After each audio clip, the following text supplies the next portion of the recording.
श्री राम जय राम जय जय राम, श्री राम जय राम जय जय राम, श्री राम जय राम जय जय राम, श्री राम जय राम जय जय राम, श्री राम जय राम जय जय राम, श्री राम जय राम जय जय राम, श्री राम जय राम जय जय राम, श्री राम जय राम जय जय राम, श्री राम जय राम जय जय राम, श्री राम जय राम जय जय राम। सीताराम सीताराम सीताराम कहिए, जाहि विधि राखे राम वाही विधि रहिए। सीताराम सीताराम सीताराम कहिए, जाहि विधि राखे राम वाही विधि रहिए। हरे राम राम राम हरे हरे, हरे कृष्णा कृष्णा कृष्णा हरे हरे, हरे कृष्णा कृष्णा कृष्णा हरे हरे, हरे राम राम राम हरे हरे, हरे कृष्णा कृष्णा कृष्णा हरे हरे, हरे राम राम राम हरे हरे, हरे राम राम हरे हरे, हरे कृष्णा कृष्णा कृष्णा हरे हरे, हरे गोविंद हरे मुरारी, हे नाथ नारायण वासुदेवा। हरे गोविंद हरे मुरारी, हे नाथ नारायण वासुदेवा, हे नाथ नारायण वासुदेवा, हे नाथ नारायण वासुदेवा। हरे गोविंद हरे मुरारी, हे नाथ नारायण वासुदेवा, हे नाथ नारायण वासुदेवा।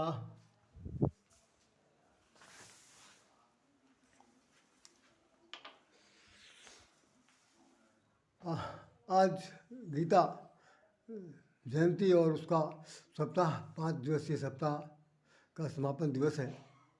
आपके सामने भगवान श्री हरि का विराट स्वरूप सामने दिखाई पड़ रहा। भगवान भिन्न भिन्न रूपों में इसमें दिखाई पड़ रहे हैं और इनके मुखों से आग निकल रही है। देखने में कोई ऐसी भुजा नहीं है जिसमें इनके देवता नहीं दिखाई पड़ रहे हों। सारे भुजाओं में देवताएं दिखाई पड़ रहे हैं। देखिए आप बहुत करीब से सारे देवता दिख रहे हैं। इधर से देखेंगे तो सारे देवता दिख रहे हैं, उधर भी देखेंगे तो देवता दिखेंगे। सारे देवताओं को लेकर के ये अपना विराट रूप कुरुक्षेत्र के अंदर भगवान श्री कृष्ण ने अर्जुन के कहने पर अपना स्वरूप दिखाया था और उन्होंने कहा था कि आज तक हमारे इस स्वरूप को किसी देवी देवता ने नहीं देखा। ये मेरी महती कृपा है तुम पर, हम तुम्हें अपना स्वरूप दिखाते हैं। और इसके बाद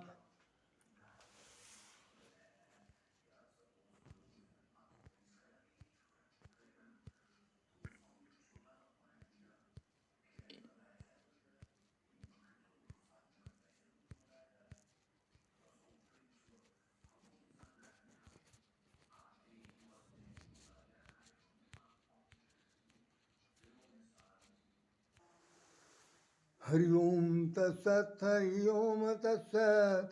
जपा कर जपा कर जपा कर जपा कर, हरि ओम तत्सत, हरि ओम तत्सत। जपा कर जपा कर जपा कर जपा कर, हरि ओम तत्सत, हरि ओम तत्सत। जपा कर जपा कर जपा कर जपा कर। ये गीता का सप्ताह, गीता सप्ताह पर विशेष मेरा एक आर्टिकल छपा था जिसे आप लोगों ने अभी तक नहीं देखा। मैं दिखा रहा हूँ कि इसमें लिखा हुआ है 13 दिसंबर 2007 को, 13 दिसंबर 2007 को संभवतः ये छपा है। और उसमें लिखा हुआ है, राधेश्याम राधे भी इसमें कहीं दिखाई पड़ रहा होगा, आप चाहें तो देख सकते हैं।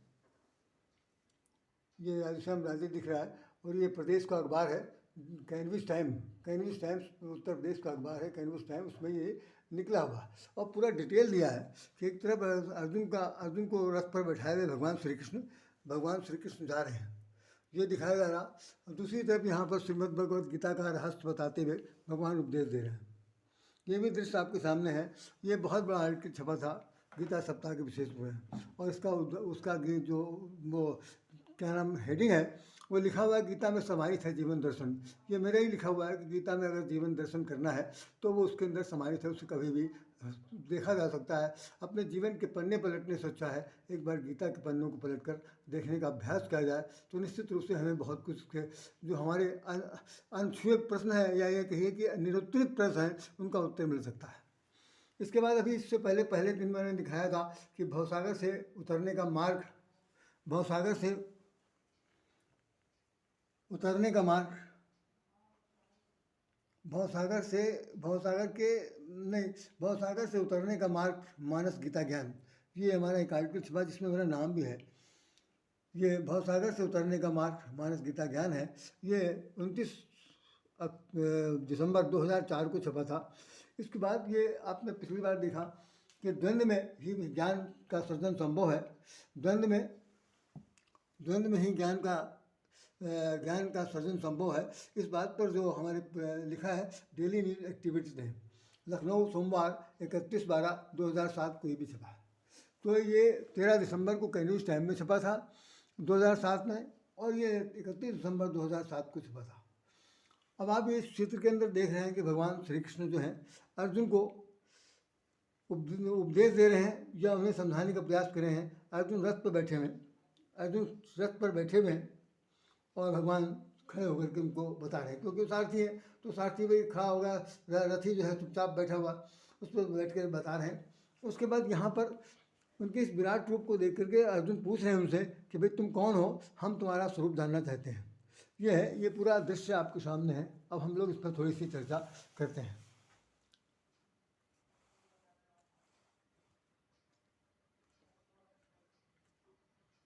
श्री राम जय जय राम। हरे कृष्ण माधव हरे मुरारी, हे नाथ नारायण वासुदेवा। हरे कृष्ण माधव हरे मुरारी, हे नाथ नारायण वासुदेवा। हे नाथ नारायण वासुदेवा, हे नाथ नारायण वासुदेवा। आज गीता जयंती का ये समापन दिवस है, और इस समापन दिवस में एक तरह से कहा जाए कि पूरे पुस्तक का, पूरे धार्मिक ग्रंथ का एक उपसंहार कहने का समय होता है। यूँ तो कहने के लिए असंख्यों मुख हैं, करोड़ों करोड़ों मुखों के द्वारा भगवान जब से अवतार लिया था उसके बाद से द्वापर युग चला गया। कलयुग में जितनी बार आए उतने लोग, तरह तरह के लोगों ने अपने अपना इंटरप्रिटेशन रखा। अनेक गीता पर भाष्य लिखे गए, जैसा आपको हमने पहले एपिसोड में बताया था। अन्य भाषाओं में इसका अनुवाद हुआ, और एक प्रकार की निर्विवाद ये पूरे विश्व की एक पुस्तक है जिसको हर व्यक्ति पढ़ करके आनंदित भी होता है, साथ साथ कई बार कन्फ्यूज भी होता है, और एक बार ये हो जाता है कि वो इसको समझने में कहता है कि इसके बहुत ही गूढ़ अर्थी भाव हैं, इनको आसानी से समझा नहीं जा सकता। उसका जो एक मुख्य कारण मैं जो समझ पाया, क्योंकि हम भी 23-24 साल से पढ़ रहे हैं, इसको लगातार पढ़ रहे हैं, डे बाय डे पढ़ रहे हैं, कोई दिन आगा नहीं जा रहा। मैं भी पढ़ रहा हूँ। पढ़ने के बाद मुझे एक बात यही समझ में आती है, कहीं कहीं पर भगवान ने जो बात कही है वो दूसरों की समझ से बाहर है, और उसी को दूसरी जगह इंटरप्रिटेशन करके और दूसरा ढंग से बता देते हैं। तो पहले अगर कोई आदमी पहले से पूर्वाग्रह से प्रेरित हो जाएगा तो उसे कन्फ्यूजन तो क्रिएट होगा ही, इसमें कोई शक नहीं। लेकिन ये जो बहुत से बताने वाले जो हैं गीता के बारे में, जो विशेषज्ञ हैं यही कह सकता हूँ, जो बहुत ज़्यादा महात्मा परमात्मा बने हुए हैं, उन लोगों के पास भी जाइए तो आपको सही उत्तर नहीं मिलेगा, और वो साफ साफ कह देंगे कि आप पढ़िए, पूछने से पहले पढ़िए। मतलब वो आपको संतुष्ट नहीं कर सकते, ये समझ लीजिए। बिल्कुल कड़वा सा बता रहा हूँ, क्योंकि हमने भी बहुत से गीता का उपदेश देने वालों से, और वो 7 दिन के सप्ताह करने वालों के से मुखारबिल से हमने सुना, किसी एक अध्याय पर बोलते हैं, कभी कोई किसी अध्याय बोलता, पूरा गीता का वर्णन नहीं करता।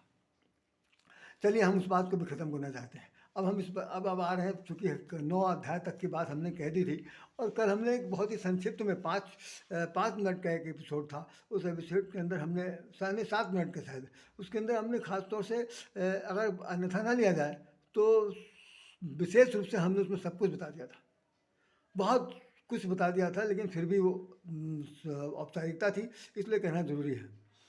हमारे जितने भी हमको मेरे इस एपिसोड को देखने वाले हैं, उन लोगों के तो अपने कमेंट्स अपने अपने हिसाब से आते हैं, कमेंट बॉक्स में आते हैं।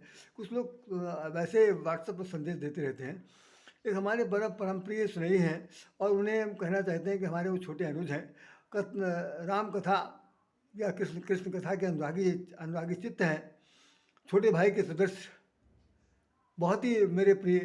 कम से कम उनका कमेंट्स तो विशेष रूप से आता है और वो अपनी तरफ से हमें हमें अपना स्नेह देते रहते हैं। यद्यपि मैं उनसे छोटा हूँ, बड़ा हूँ, फिर भी उनका स्नेह हमें प्राप्त होता है। और वो श्रीमान जी प्रमोद कुमार त्रिपाठी जी हैं।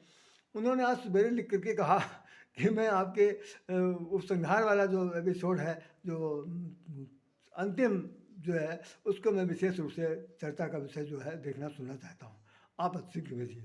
तो मैं उनकी इस लालसा को पूरी करने की भगवान की कृपा से प्रार्थना करता हूँ कि मुझे ऐसा अवसर दें कि हम उनकी इस लालसा को पूरी कर सकें। दूसरी बात जो मैं आज की तारीख में जो कहना है वो भी मैं कहूँ। और अभी डॉक्टर मयंक शुक्ल जी का भी मेरे पास व्हाट्सएप पे आया है मैसेज, और उन्होंने भी कहा कि भाई आपने बहुत सी बातें इसमें बताई हैं और मेरा जो कुछ भी है वो लोक लिए अनुकरणातीत है। अब मैं क्या बताता हूँ क्या नहीं बताता हूँ मेरी समझ से बाहर है। जो कुछ भी बोला जा रहा है वो भगवान बोलते हैं। निश्चित समझ लीजिए कि मैं कंचन प्राणी अगर जब कभी अपना एपिसोड सुनता हूँ तो मुझे ये लगता है कि राइट साहब ने कहा, तो निश्चित रूप से ऐसा नहीं मालूम पड़ता कि मेरे द्वारा कहा गया कि भगवान की कथन है जिस पर हम चर्चा कर रहे हैं। लेकिन इन सब चीज़ों के साथ साथ मेरा एक जीवन का अनुभव जुड़ा हुआ है। अनुभव एक बहुत बड़ी चीज़ है। भगवान श्री कृष्ण ने ज्ञान के साथ अनुभव जोड़ा है, और अगर अनुभव न जोड़ा होता तो निश्चित रूप से कभी कह नहीं सकते थे तुम युद्ध करो और फल की लालसा छोड़ दो। ये उनका देखा हुआ सच है। उन्होंने भी जीवन में युद्ध किया, प्रारंभिक अवस्था से, बाल अवस्था से लेकर के अपने जीवन तक उन्होंने क्या क्या नहीं संघर्ष करके वो देखा गया। तो निश्चित रूप से वो अपने अनुभव को उस गीता के साथ जोड़ते हैं। तो इस गीता का प्रारंभ करने से पहले, 10वां अध्याय हम शुरू करने से पहले, हम आपको अपनी पुस्तक, ये हमारी जो किताब है तस्मै श्री गुरुवे नमः, तस्मै श्री गुरुवे नमः भाग 2, अभी कल इस पर एक चर्चा हुई थी जिसमें हम गए थे उत्तर प्रदेश हिंदी संस्थान, और वहाँ पर मुझे विशेष रूप से बोलना था। वो परम पूज्य गुरु आदि शंकराचार्य के कृतित्व व्यक्तित्व पर चर्चा थी। तो 12-13 मिनट बोलने का मुझे मौका मिला। हमने भी कहा, हमने उनके एक आर्टिकल को पद में लिख दिया था, तो उस पद में लिखे होने की लोगों ने बड़ी सराहना की और उसमें लिखा गया। इस किताब के अंदर हम गीता का आगे बढ़ाने से पहले आपसे ये निवेदन कर रहे हैं कि इसको जरूर सुनिए। इसमें मैं सिर्फ 2 ही लाइन पढ़ूंगा क्योंकि ज़्यादा पढ़ नहीं सकते। इसमें भगवान श्री कृष्ण और भगवान राम का एक स्तुति की है, और स्तुति किस लिए की है, जैसे हम लोगों को जीवन में जो दिक्कत आती है वही तो अर्जुन के साथ है। और अभी बताएंगे आपको, जब उसने उन्होंने कह दिया कि अर्जुन जो है वो मैं खुद हूँ और भगवान के रूप में बोल रहा हूँ और अर्जुन के रूप में मैं सुन रहा हूँ, तो निश्चित रूप से हम लोग भी अर्जुन ही हैं और अर्जुन बनकर ही सुनना चाहेंगे, तभी हम जिज्ञासु बनेंगे। हमारे प्रश्न का उत्तर भगवान दे सकते हैं मेरे अंतरस्थल में बैठ करके। और यदि हम स्वयं ही ज्ञानी विज्ञानी बन जाएंगे या अपने आप को सर्वश्रेष्ठ मान बैठेंगे, भगवान कुछ नहीं है ये मान बैठेंगे, जैसा कि गीता में बहुत जगह लिखा हुआ है, तो भगवान आपका किसी कीमत पर कहीं पर भी साथ नहीं दे सकता। तो इसमें मैंने लिखा है कि मेरी जीवन नौका पार करो हे कृपा सिंधु हे भक्त वत्सल, मेरी जीवन नौका पार करो हे भक्त कृपा सिंधु हे भक्त वत्सल, तुम बिन कौन नाथ दीनन का, तुम बिन कौन नाथ दीनन का, तुम ही दीन दयाल वत्सल, हे कृपा सिंधु हे भक्त वत्सल। इसका देखें, पाप की गठरी धर बड़ी बड़ी धरी है, इस नौका में, जीवन रूपी नौका में, पाप की गठरी बड़ी धरी है, पुण्य संपदा नहीं वत्सल, मझधार में कोई आधार नहीं, मझधार में कोई आधार नहीं, अब पतवार तुम्ही हो भक्त वत्सल, अब पतवार तुम्ही हो भक्त वत्सल, पतवार तुम्ही हो भक्त वत्सल। इसको मैं अंतिम बता दे रहा हूँ क्योंकि बहुत इसमें लिखा हुआ है। तो इसकी वंदना का 10वें पाठ का 10वां नंबर है। उसमें लास्ट में मैंने लिखा है कि गज तेरे सुनी और दौड़ के रक्षो, गज तेरे सुनी और दौड़ के रक्षो द्रुपति लाज बचायो वत्सल। राधे मूढ़ कहे क्या किससे, राधे मूढ़ कहे क्या किससे, अवतारो मुझको भक्त वसल, अवतारो मुझको भक्त वसल, अवतारो मुझको भक्त वसल। मेरी जीवन नौका पार करो हे कृपा सिंधु, हे भक्त वसल। ये गीत हमने इसमें से सुना दिया और इसका निचोड़ से की है आज गीता के प्रसंग के संबंध में, इसलिए मैं आपसे कह रहा हूँ। तो भगवान 9वें अध्याय के बाद 9वें अध्याय में सबसे पहले देख लीजिए जो मैं आपको बताना चाहता हूँ। 9वें अध्याय का सबसे अंतिम श्लोक है और अंतिम श्लोक 34वां नंबर है। उसमें भगवान, ये 9वां इसलिए हमने लिया कि कोई लास्ट से आगे बढ़ना है, तो उसमें लिखा हुआ है कि मुझ में मन वाला हो। पहले शर्त उन्होंने लगा दिया कि पहले मुझ में मनमाला हो, मेरा भक्त बन, मेरा पूजन करने वाला हो, मुझको प्रणाम कर, इस प्रकार आत्मा को मुझ में नियुक्त करके मेरे प्राण होकर तू मुझको ही प्राप्त होगा। मतलब अभी अर्जुन और श्री कृष्ण के बीच में इतना कहना चाहिए गैप है मेल मिलन का, कि तब होगा कब, जब तू मेरे चित्त वाला होगा, मेरे मन वाला होगा, मेरे प्रति भक्ति प्राण वाला होगा, तब तू मेरा व्यक्ति बन सकता है, अन्यथा नहीं बन सकता।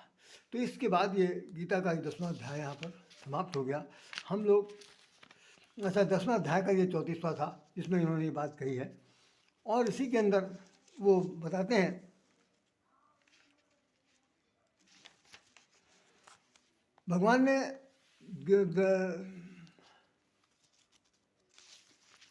9वें अध्याय में कह दिया था, जिससे शायद हमने आप लोगों के सामने उस वक्त बता दिया हो कि सम्मोहम सर्वभूतेषु न मे द्वेषो अस्ति न प्रिय, ये भजन्ति मां तू मां भक्त्या मयि ते तेषु चाप्यहम। मैं सब भूतों में संभाव से व्यापक हूँ, ना कोई मेरा अप्रिय है न प्रिय है, परंतु जो भक्ति मुझको प्रेम से भजते हैं वे मुझ में हैं और मैं भी उसमें प्रत्यक्ष रूप से दिखाई पड़ता हूँ। आइए 10वें अध्याय का जो अभी हमने आपको बताया था, मेरा मन वाला हो, उसी में हम लोग आगे बढ़ते हैं। और भगवान श्री कृष्ण ने एक बात कह दिया, उन्होंने कहा कि अहम सर्वस्य प्रभो मत् सर्वं प्रवर्तते इत्मत्या वदन्ति मां बुद्धा भाव समान्विता। मैं वासुदेव इस संपूर्ण जगत उत्पत्ति का कारण हूँ, जगत उत्पत्ति का कारण हूँ बता रहे हैं। तो भाई उसमें डरने की क्या बात है, जब उत्पत्ति का कारण है आप ही, नाश के कारण है आप ही, मतलब लय होते हैं अभी सृष्टि का सृजन करते हैं, आप ही प्रलय करते हैं, आप ही विसर्जन करते हैं। तो ऐसी स्थिति में वो अर्जुन को बताना चाहते हैं कि तुम किस बात से डर रहे हो, किस बात से तुम डर रहे हो, इनको मारने से, मारने आने को जरूरत नहीं, हम तो विनाश के लिए ही यहाँ पर आए हुए हैं। और ऐसी स्थिति में दिखाई पड़ रहे हैं, तो कह रहे हैं कि मैं वासुदेव ही संपूर्ण, ये 10वें अध्याय का 8वां श्लोक है, मैं वासुदेव ही संपूर्ण जगत की उत्पत्ति का कारण हूँ, मुझसे ही सब जगत चेष्टा करता है। इस प्रकार समझकर श्रद्धा और भक्ति से युक्त बुद्धिमान भक्तजन मुझ परमेश्वर को निरंतर भजते हैं। तो ये उन्होंने कह दिया कि जो भक्ति ये समझ गए हैं कि वास्तव में ही संसार का रचयिता हूँ, संसार, और वैसे जानते सभी लोग हैं, जो मतलब भगवान को नहीं मानते, मैं उनकी बात नहीं करता, नास्तिक प्राण लोगों से कोई इसमें दूर दूर तक कोई लेना देना नहीं है, लेकिन जो ज़रा बहुत भी भगवान को मानते हैं, भगवान से डरते हैं, तो उनके अस्तित्व के बारे में उनको पता है। और यहाँ भगवान ने खुल्लम खुल्ला कह दिया कि मैं वासुदेव हूँ, सारे संसार का पालन पोषण करता हूँ और मेरे ही द्वारा संसार में चेष्टा होती है, तभी संसार ये चलता है, अन्यथा नहीं चल सकता। 10वां अध्याय यहाँ पर, इसको और आगे मैं किस रूप से आगे बढ़ाऊँ आप देखें। इसमें एक बात उन्होंने और कह दिया, जो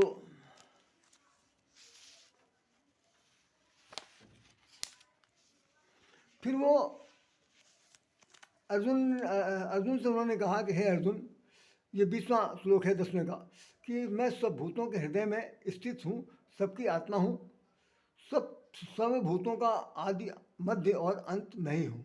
मतलब आदि भी मैं हूँ, मध्य भी मैं हूँ और अंत भी मैं हूँ। इस बात को हमारे श्रीमद् भागवत गीता में एक बात लिखी थी, बड़ा बहुत सुंदर से सुनिएगा।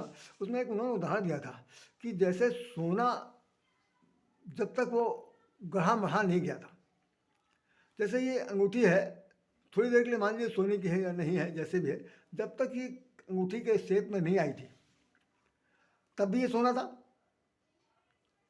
और तब इसकी कोई पहचान नहीं थी।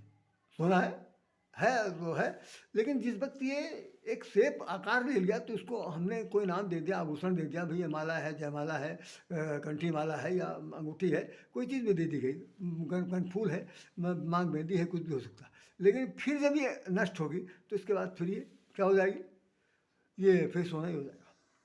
तो ये भगवान ने एक बात बताया, उसमें श्रीमद् भागवत में लिखा हुआ है कि भगवान तो आपके सामने आदि में भी है और अंत में भी है, सिर्फ मध्य में वो नहीं दिखता, मध्य में वो तुम्हारे रूप में दिखता है। बस यही समझ लीजिए, जैसे अंगूठी जब बना दी गई तो दिखाई पड़ रही, तो वास्तव में ये है कि सारा संसार भगवान का बनाया हुआ है। उसका आदि और अंत जो है वो पता नहीं चलता। जैसे मनुष्य जब खत्म होगा तो कहाँ जाएगा, किसी क्या मालूम। सब लोग कहें स्वर्गवासी हुए, गोलोकवासी हुए, बैकुंठवासी हुए, कहाँ कहाँ चले गए, लेकिन देखा तो नहीं कहाँ चले गए, न वो स्थान किसी को पता, किसी को नहीं पता। तो जो कुछ पहचान है वो वर्तमान में है। वर्तमान माने आकृति में है। आकृति जो इस वक्त विलुप्त होगी तो ये आकृति कहाँ जाएगी, भगवान में विलीन होगी या भगवान उसमें विलीन हो जाएंगे, ये एक कंट्रोवर्सी विषय बना हुआ। यहाँ भगवान श्री कृष्ण स्वयं कह रहे हैं कि मेरा कोई ना आदि है, ना अंत है और न मध्य है, लेकिन ये तीनों मुझ में है। जो मैं ही हूँ, मैं ही सारे संसार के भूतों का आदि हूँ, मैं ही संसार के भूतों का मध्य हूँ और मैं ही संसार के भूतों का अंत करने वाला। ये 10वें अध्याय का संपूर्ण निचोड़ है जो इसमें बता दिया गया। उसके बाद वो बताते हैं, मैं ऋषियों में भृगु हूँ, हिमालय पहाड़ हूँ, वृक्षों में पीपल हूँ, घोड़ों में ऐसे उच्च सर्वा हूँ, और रावत हाथी हूँ, राजा हूँ, कुबेर स्वामी हूँ, एकादश रुद्रों में भगवान शंकर हूँ, वेदों में सामवेद, देवों में इंद्र हूँ और शिखर में सुमेर पर्वत में हूँ, आदित्य के 12 पुत्रों में भगवान विष्णु भी मैं हूँ। साथ साथ वो ये बताना चाहते हैं, शस्त्रों में वज्र हूँ, गौओं में हम कामधेनु हैं, ना दैत्यों में प्रहलाद हूँ, गणना करने वालों में समय हूँ। भगवान ने कहा कि मैं दैत्यों में प्रहलाद हूँ, गणना करने वालों का मैं समय हूँ, पशुओं में मैं गजराज सिंह हूँ, पक्षियों में मैं गरुड़ हूँ, पवित्र करने वाली वायु में हूँ, शस्त्रधारियों में भगवान राम हूँ, मछलियों में मगरमच्छ हूँ और भगीरथी गंगा में हूँ। वो ये भी बताना चाहते हैं कि मैं सृष्टियों के आदि और अंत और मध्य भी मैं हूँ, जैसा अभी इससे पहले जो बता दिया था। विद्याओं में आध्यात्म विद्या, ब्रह्म विद्या, परस्पर विवाद करने वालों में तत्व निर्णय के लिए मैं ही जाने जाना विवाद हूँ। अक्षरों में मैं खासतौर से ओंकार हूँ, समासों में द्वंद्व समास हूँ और सबका नाश करने वाला, मृत्यु उत्पन्न होने की उत्पत्ति हेतु भी मैं हूँ। स्त्रियों में कीर्ति, श्री, वाक, स्मृति, मेधा, धृति, क्षमा, ये सब कुछ मैं हूँ। उसके बाद एक खास बात उन्होंने बता दी जिसे हम लोग बार बार कहते चले आ रहे हैं, अभी तक आपने सुना है, समझा नहीं समझा, मैं आपको फिर से बता दूं कि इसमें इन्होंने एक बात लिखी है कि वृषणवंशी, भगवान श्री कृष्ण जो है वृषणवंशी हैं। जैसे यादों में 9 वंश में 9 प्रकार के यादव कहे गए, उसमें से वृषणवंशी में वासुदेव मैं अर्थात मैं भगवान कृष्ण हूँ। और स्वयं तेरा सखा पांडवों में धनंजय, पांडवों में धनंजय अर्थात तू, मतलब तू जो अर्जुन है वही मैं हूँ।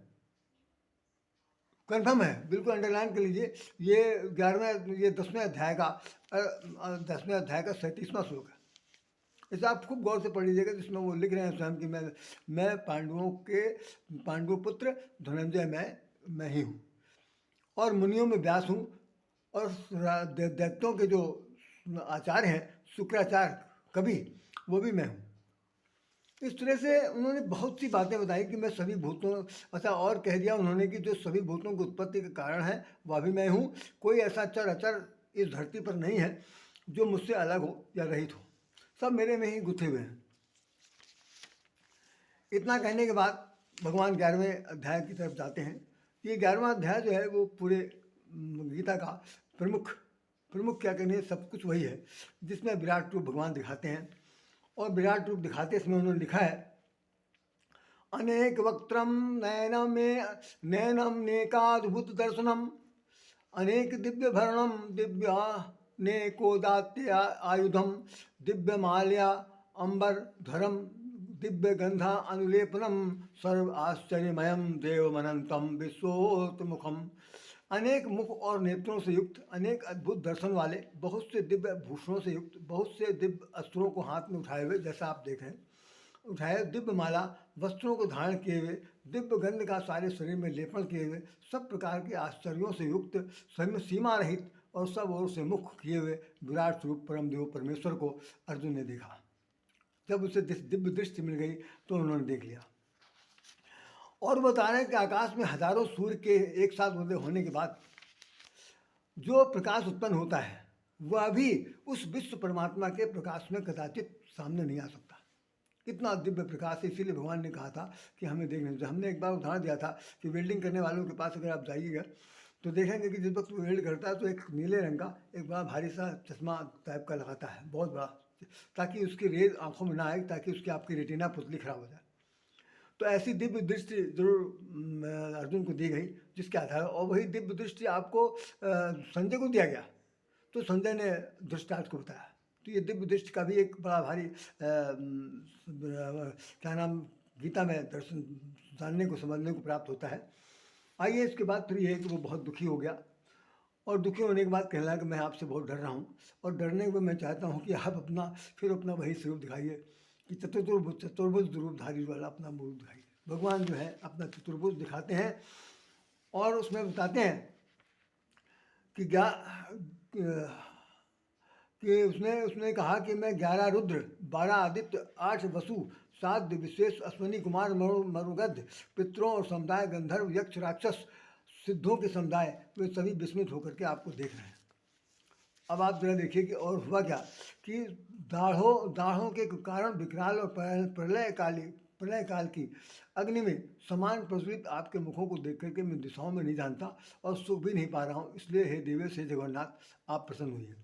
सभी धृष्टराज के पुत्र राजाओं के समुदाय सहित आपके मुंह में प्रवेश कर रहे हैं। भीष्म, पितामह, द्रोणाचार्य, कर्ण, हमारे पक्ष के सभी प्रधान योद्धा सहित सब के सब आपके दाढ़ों के कारण विकराल भयानक मुख में बड़े वेग से दौड़ते हैं, और दौड़ते हुए चूर्ण होकर के सिरों में आपके दांतों में के बीच में लगे हुए दिखाई पड़ रहे हैं। ये विराट रूप दिख रहा है। अब आप इसके बाद देखिए, भगवान से उन्होंने पूछा, जो मैं बार बार आपसे बहुत बार बता चुका हूँ, तीनों बार मैं इससे पहले बता दिया। अब अर्जुन ने पूछा कि मुझे बताइए कि आप वो रूप वाले कौन हैं। देवों में श्रेष्ठ, आपको नमस्कार, आप प्रसन्न होइए। आदि पुरुष, आपको मैं विशेष रूप से जानना चाहता हूँ, क्योंकि मैं आपके प्रवृत्ति को नहीं जानता। तो भगवान ने कहा कि भगवान बोले कि मैं लोगों का नाश करने वाला, ये 31वां के बाद 32वां श्लोक है 11वें अध्याय का।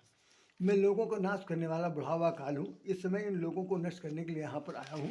इसलिए प्रत्यक्ष पक्षी की सेनाओं में कोई भी योद्धा ऐसा लोग नहीं है जो तेरे बिना नहीं रहेंगे, अर्थात तेरे युद्ध न करने पर भी इनका सबका नाश हो जाएगा। अब ये सब बिल्कुल कंफर्म हो गया। अब इसके बाद कहने सुनने की जरूरत नहीं, अर्जुन को समझ लेना चाहिए कि ज्ञान दिया जा रहा है। ज्ञान अगर नहीं समझ में आ रहा, अभी मैं आपको इसके बाद आगे बताते हैं कि आप वायु, यमराज, अग्नि, वरुण, चंद्रमा, प्रजा के स्वामी ब्रह्मा और ब्रह्मा के पिता भी आप ही हैं। आपके लिए हजारों बार नमस्कार, हजारों बार नमस्कार। फिर उसने एक निवेदन किया कि हमने अपने गलती से अगर कभी आपको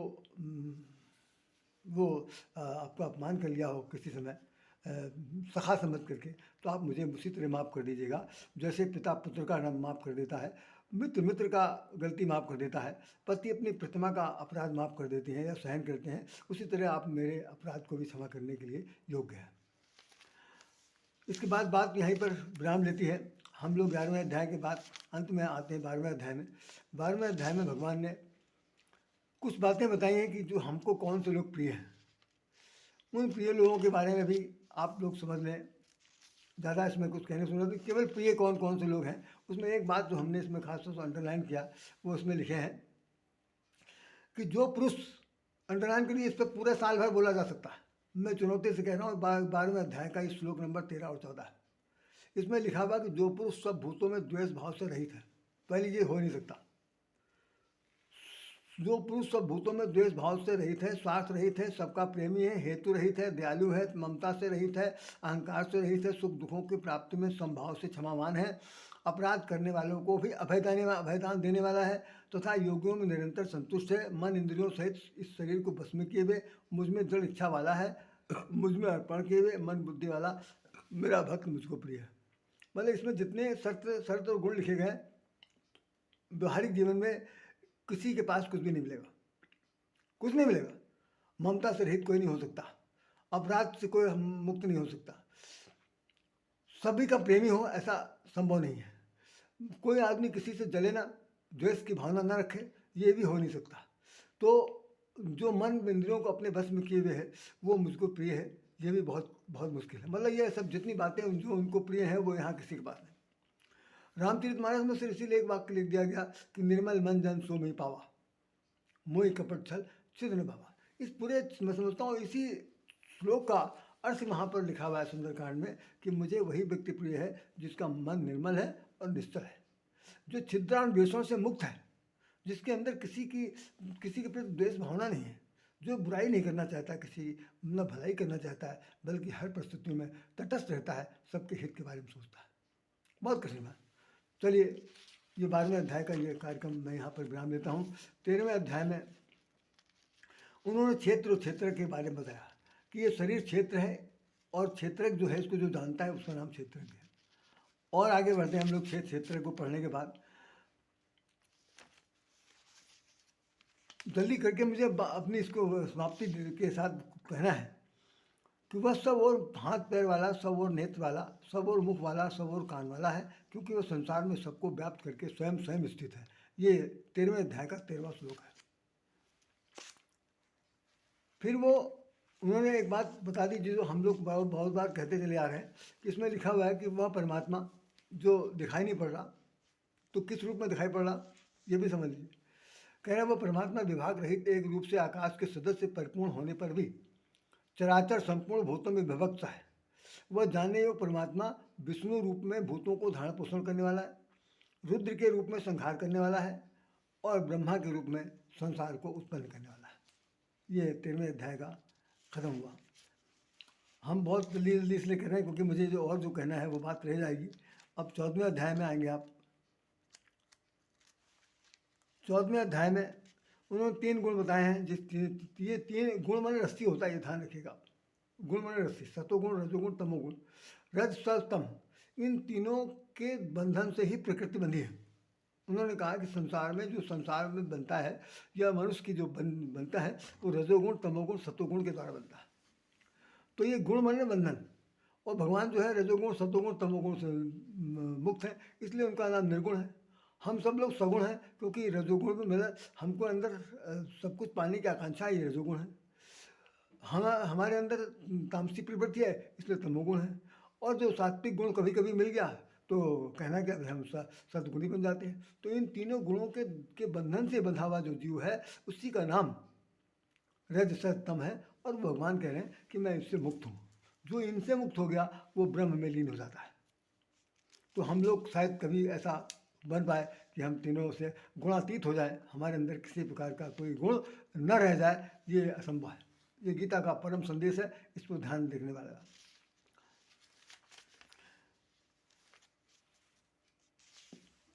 जो मिट्टी और पत्थर को, मिट्टी पत्थर और स्वर्ण को समान समझता है कि भाई क्या, हाँ कभी कभी हम लोग व्यवहार में कहते हैं कि कोई लोग तो हाथ में मिट्टी ले लेते सोना हो जाता, और हमारा सोना जो है मिट्टी हो जाता। ये क्या है? आदमी की लोलुपता का एक हद से सीमा पार है। भगवान ने लिख दिया कि जो मिट्टी पत्थर और सोना को एक समझता है कि कुछ भी तो नहीं है, एक खनिज पदार्थ है, धातु के रूप में है, तो सोना कह रहा है उसका परिवर्तन के लिए तो मिट्टी है।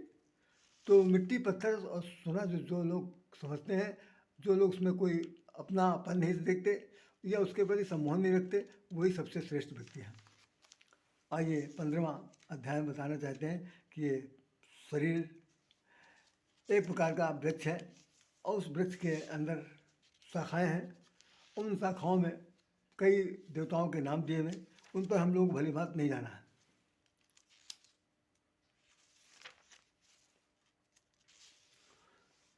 इसमें वो बता रहा है कि मैं पृथ्वी हूँ और कैसे मैं सभी प्राणियों के शरीर में रहने वाला प्राण और वैश्वानर अग्नि के रूप में शरीर अग्नि में जो आप भोजन करते हैं उसको मैं पचाता हूँ। तो भक्ष्य भोज्य लेस और ये सब आप लोगों ने पढ़ा होगा, मैं समझता हूँ कि मेरे कहने का ज़्यादा उचित है नहीं। है चलिए बता दिया। अब 16वें अध्याय में भी वही बात उन्होंने कह दिया है कि समुदाय दो प्रकार के समुदाय होते हैं, एक प्रकृति के रूप में, एक आसुरी प्रकृति के रूप में। एक मनु देव की देव रूप में होता है, एक आसुरी प्रवृत्ति के रूप में होता है। इन दोनों के बीच के क्या क्या लक्षण हैं वो उन्होंने उसके गिना दिए हैं। 16वां अध्याय भी लगभग समाप्त है। 17वें अध्याय में जो बता रहे हैं कि दान कैसे दें, दान के पात्र कौन से हो सकते हैं, दान सात्विक होना चाहिए, तामसी होना चाहिए कि गुणी अवगुणी होना चाहिए, दान किस प्रकार का दें, जैसे कोई किसी काम भला हो जाए तो किसी के टोटका डंबर हो जाए या किसी के ऊपर से उतारा दे दिया जाए कहने के लिए कि हमारा काम पूरा हो जाए तो हम आप तुमको दान दे रहे हैं, ये सब जो है तामसी गुण में आते हैं। जो बिना किसी इच्छा के, बिना किसी प्रतिफल के, बिना अपेक्षा के जो दान दिया जाता है वो सात्विक दान कहलाता है कि भाई हमने दे दिया, रिटर्न में हमें कुछ नहीं चाहिए। लेकिन रिटर्न में अगर कुछ चाहिए तो हमने दान वान कुछ नहीं दिया, अपना मतलब पूरा किया। आइए फिर ओम तत्सत के बारे में वर्णन किया। जैसे हमने कहा था हरि ओम तत्सत, हरि ओम तत्सत, उन्होंने कहा ओम तत्सत, ये तीनों भगवान के नाम हैं। ओम से सारे मंत्र शुरू होते हैं और वो आदिकाल से अनादिकाल से ब्राह्मण और वेद यज्ञ द्वारा रचे गए हैं। 18वें अध्याय में हम लोग आ चुके हैं। 18वें अध्याय में जो बातें बताई हैं उन सभी बातों का मुख्य रूप यही है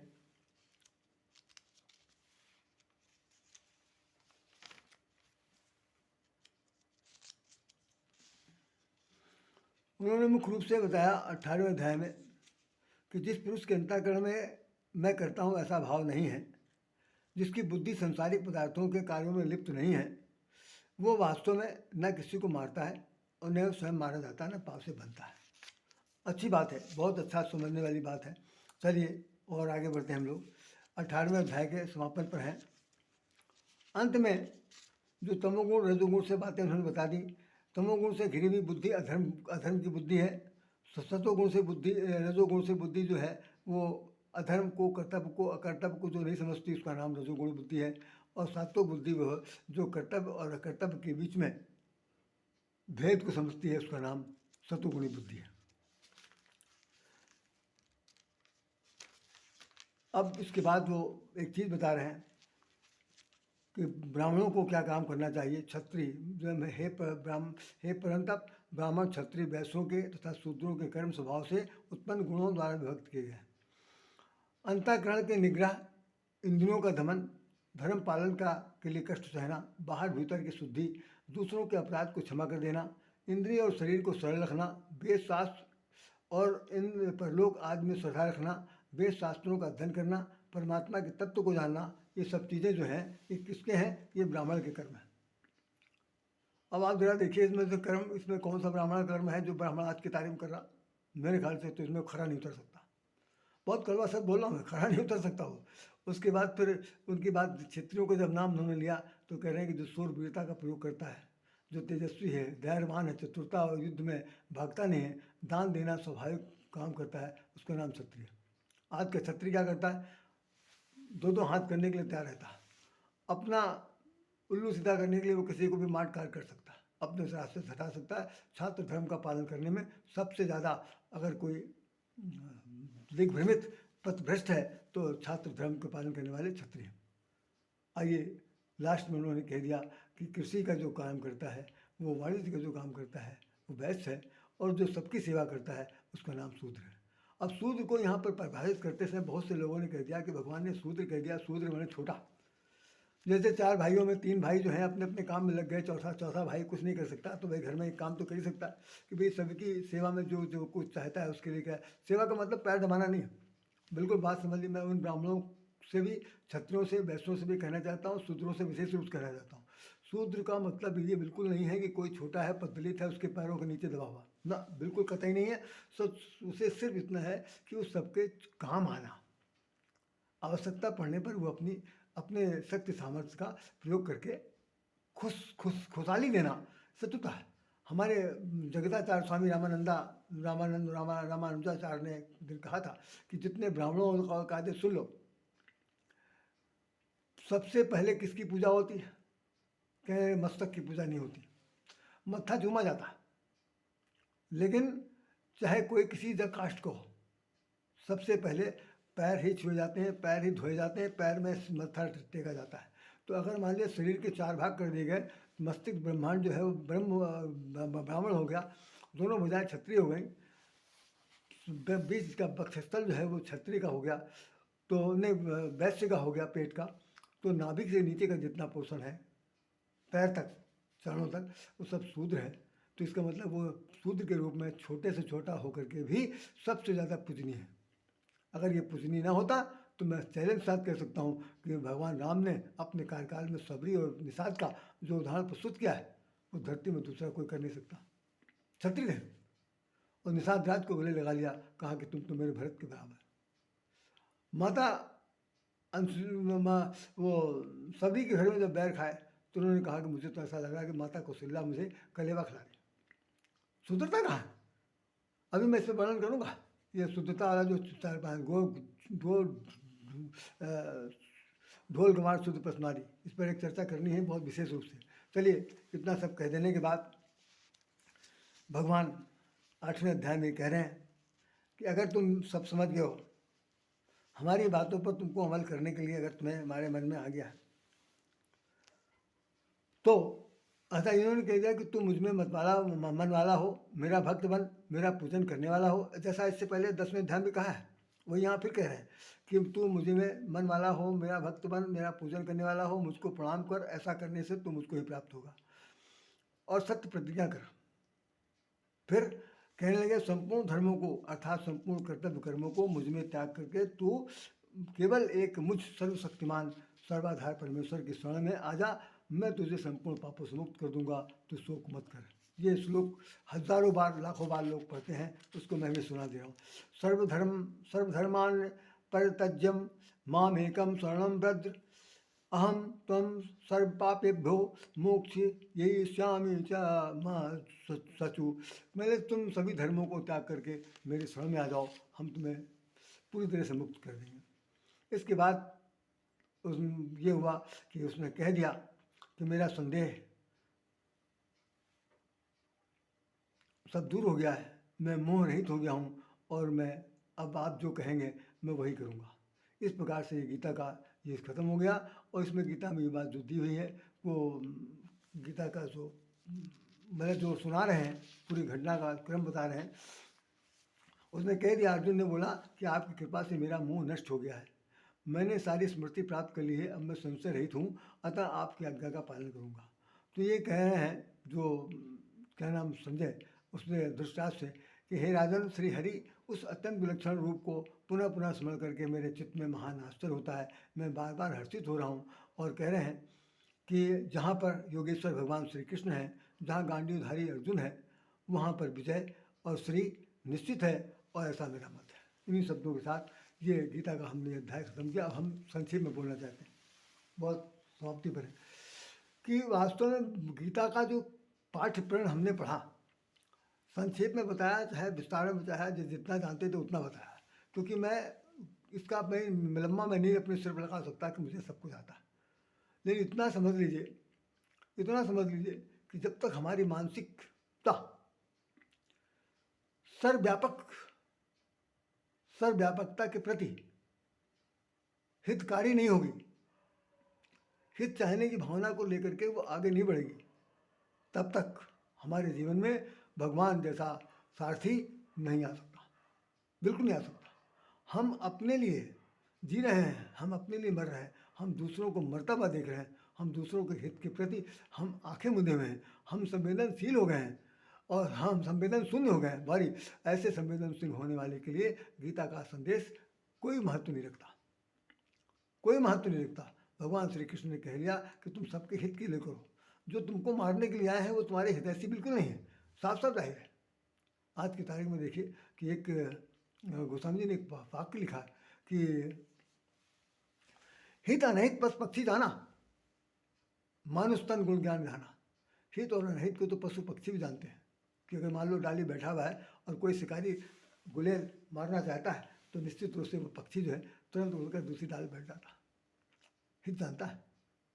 तो जब हम पशु पक्षियों से ऊपर उठ चुके हैं, हम मनुष्य हैं, हमारे अंदर ईश्वर तत्व है, इसको हम जान चुके हैं, इसके लिए उन्होंने हमें विवेक दिया है।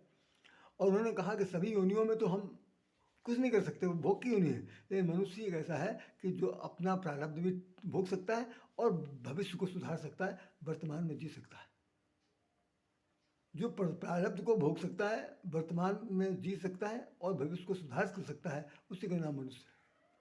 तो यदि हम लोग मनुष्य हैं, संसार के प्रति आसक्त नहीं है, अनासक्ति भी नहीं है, बल्कि यह हम लोग उदासीन हैं।